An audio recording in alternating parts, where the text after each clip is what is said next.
Dhallywood superstar Shakib খানের তাণ্ডব গত ঈদুল আজহায় সারা দেশে মুক্তি পেয়েছে। এই সিনেমাটি দেশব্যাপী সিনেমা প্রেমী দর্শকদের মাঝে সাড়া ফেলেছে। এবার তাণ্ডব সিনেমাটির যাত্রা শুরু হলো বিশ্বব্যাপী। ইতিমধ্যে রায়হান রাফির পরিচালনায় এই অ্যাকশন থ্রিলার ধর্মী সিনেমাটি যুক্তরাষ্ট্রের বিভিন্ন প্রদেশে প্রেক্ষাগৃহে মুক্তি পেয়েছে।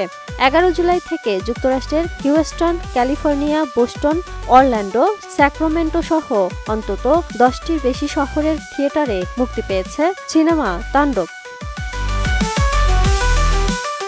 এবার যুক্তরাষ্ট্রের উদ্দেশ্যে দেশ ছাড়লেন শাকিব খান। 12 জুলাই রাতে যুক্তরাষ্ট্রের উদ্দেশ্যে বিমানে ওঠেন অভিনেতা। আর সেই বিমানের ভেতর থেকেই নিজের একটি ছবি শেয়ার করে শাকিব খান লিখেছেন, রোমাঞ্চ যাত্রা শুরু হোক। বিশ্বমানের থার্মিক্স রড, সালাম স্টিল থার্মিক্স, দেশের একমাত্র থার্মিক্স রড।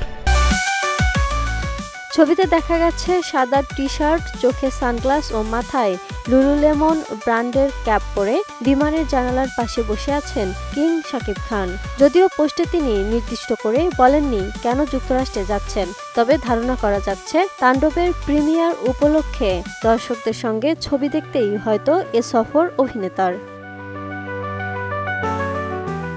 এদিকে শাকিব ভক্তদের ধারণা, হলিউডে কাজ করবেন শাকিব। এর আগে এমন কথা শোনা গিয়েছিল। সেই সময় বাংলাদেশি বংশোদ্ভূত মার্কিন নির্মাতা আশিক আকবর বাংলাদেশের একটি গণমাধ্যমে বলেন, শাকিব খানকে নিয়ে একটি হলিউড ছবি নির্মাণ করতে চান তিনি। স্ক্রিপ্ট রাইটিং এর কাজ চলছে। শাকিব খান যুক্তরাষ্ট্রে এলেই চূড়ান্ত হবে সবকিছু। ফলে শাকিবের এই সফর ঘিরে হলিউড সিনেমায় কাজের জল্পনা আরও জোরালো হলো। আসন্ন প্রজেক্ট 90 দশকের কুখ্যাত আন্ডারওয়ার্ল্ড ডন কালা জাহাঙ্গীরের জীবনী নিয়ে নির্মিতব্য সিনেমায় কেন্দ্রীয় চরিত্রে দেখা যেতে পারে শাকিব খানকে।